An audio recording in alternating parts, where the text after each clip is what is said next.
Guys, പുതിയ വീഡിയോയിലേക്ക് എല്ലാവർക്കും സ്വാഗതം. അപ്പോൾ ഇന്ന് സൺഡേ അല്ലേ, അപ്പം നമുക്ക് ഇന്ന് ഉച്ചയ്ക്ക് എന്തുവാണെന്ന് നോക്കാം. ഓക്കെ, ഇന്ന് സാമ്പാറും പിന്നെ ഒരു തോരനാണ്. എനിക്കിതിപ്പോൾ അമരക്ക തോരനാണ്, ക്യാരറ്റൊക്കെ ഇട്ട്. അപ്പം ഇന്നിവിടെ ചീനി മീൻകറി അങ്ങനെ എല്ലാം ഉണ്ടായിരുന്നു. പക്ഷേ എനിക്കിതൊന്നും വേണ്ട. എനിക്കിതായി സാമ്പാറും ഈ തോരനും മാത്രം മതി കേട്ടോ. മൈ ഫേവറേറ്റ് ഒന്നാണ്. എനിക്ക് ഭയങ്കര ഇഷ്ടമുള്ള സാധനമാണ് ഈ സാമ്പാർ. നല്ല ടേസ്റ്റല്ലേ, നമുക്ക് തിന്നാം.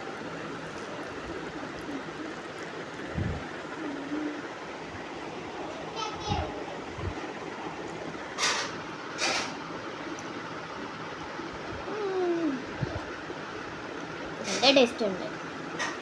ബൈ. ഇന്ന് ഇത്രയൊക്കെ ഉള്ളു കേട്ടോ കഴിച്ചത്. അപ്പം നിങ്ങൾ എന്തൊക്കെ കഴിച്ചെന്നോ ഒന്ന് കമൻറ്റ് ചെയ്യണേ.